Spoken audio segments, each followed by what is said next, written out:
Hello everybody, my name is Alex Villa. I'm the owner of La Rue Crêperie and Espresso Bar in Capitol Hill, Seattle. We are here right now in my shop, and I'm here to talk a little bit with you guys about myself and how I got into crepes, my background a little bit, and of course talk about France. So starting off, I'm from Phoenix, Arizona. I went to school for visual arts, but I do have a background in cooking. I've done a lot of backpacking throughout Europe. I did about over a year-long trip. I was traveling through Europe and I was working on organic farms, learning about vegetables, chickens, goats, cows, all sorts of things. And that is what led me to my interest in the culinary world. So I'm lucky to have experienced France on a very intimate level. I have a cousin who is married to a French man, and he is in fact very French. And he taught me how to make crepes in his hometown from a recipe from memory. Since then, I have been a little bit obsessed with crepes, and I fell in love with the whole technical process, as well as all just the different ways that you can eat them and enjoy them. Traveling through France, I quickly realized that crepes are very diverse, and there's a place for them morning, noon, or night. For example, homemade crepes are very comforting and nurturing. Crepes eaten in a town plaza have a sense of elegance, and late night street crepes are kind of an ode to community, I think. Personally, I think I like crepes possibly because they remind me of making tortillas with my grandma when I was growing up as a kid. The same shape, smell, and just a kind of very hands-on experience. Talking about that, I think here in the United States we don't really have a way of facilitating these types of experiences, so to speak. These slower experiences are kind of best experienced in somewhere like Europe or France, I think, where the pace of life is a lot more appropriate. So as I returned from my travels, I noticed myself coercing friends into having cheese and wine or drinking aperitif, all to just kind of satisfy the nostalgia of traveling.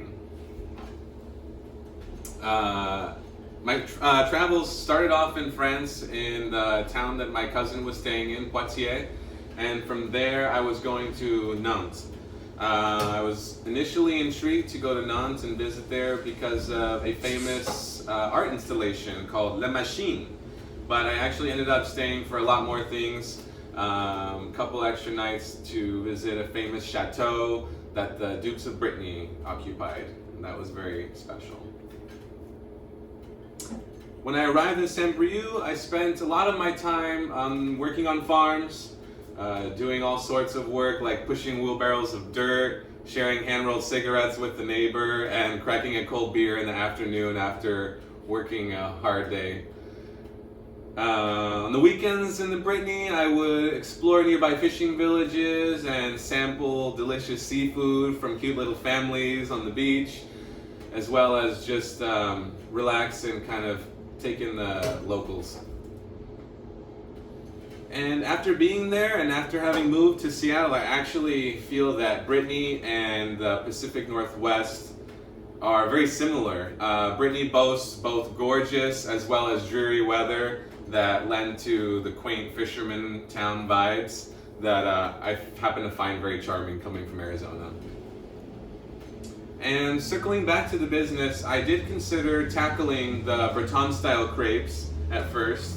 And although I do love and respect the process and the history behind that, I found that possibly with my location here in Capitol Hill, it would be best suited to the locals to do street-style crepes in a cute little cone to walk around the neighborhood with. And in general, I do feel very lucky and fortunate to have been able to start my own business based on my travels, and although opening a restaurant during a pandemic has posed many difficulties, I find that I've been able to fully commit myself to the business. And also, our concept is very based on a grab-and-go system. We have a to-go style window, and everything is ordered through the window, and it's made it a lot easier to manage. So now I'm going to go ahead and show you how we make a crepe here at La Rue. I'm going to check the temperature of the stone. We're looking for about 400, 425 degrees. We're going to cool down the stone with a little bit of water, bring us down closer to 400 degrees. That way we don't burn the crepe. The crêpe.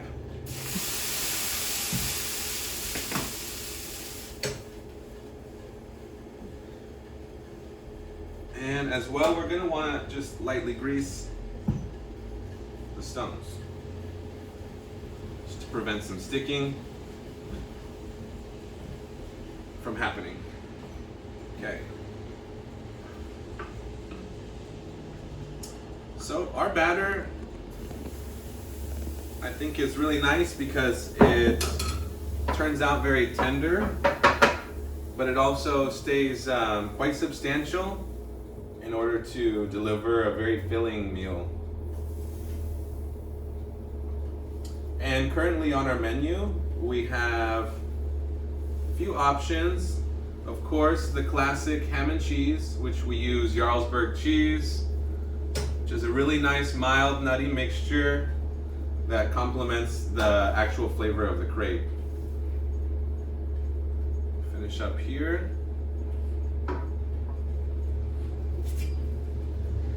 Other options that we have right now are our homemade huckleberry jam. It's wild huckleberries and it's complemented with a ricotta cheese and finished with lemon zest. It pairs very nicely. And of course, you know, everybody loves Nutella, so the Nutella is very popular. You gotta come by and try a Nutella crepe. I'm gonna just watch for the bubbles as they rise. That means that it's cooking through the entire crepe. As well, you can give a little peek and see the color and know that we're ready to turn. I'm gonna give it a flip and voila. We're gonna let the other side cook. I'm gonna grab some Nutella to put on.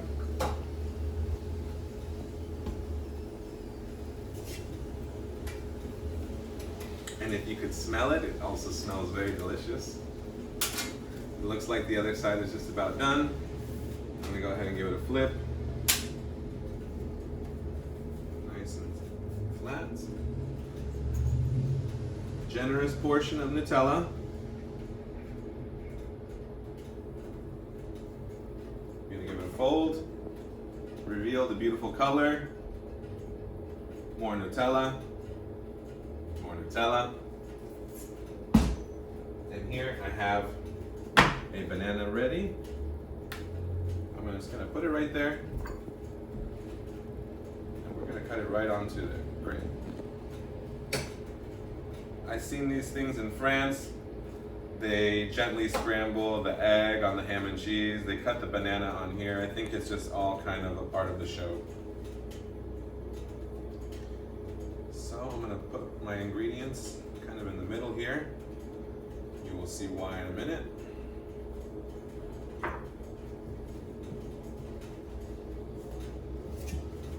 Because we're going to fold it so that it's ready to be put in one of our cones.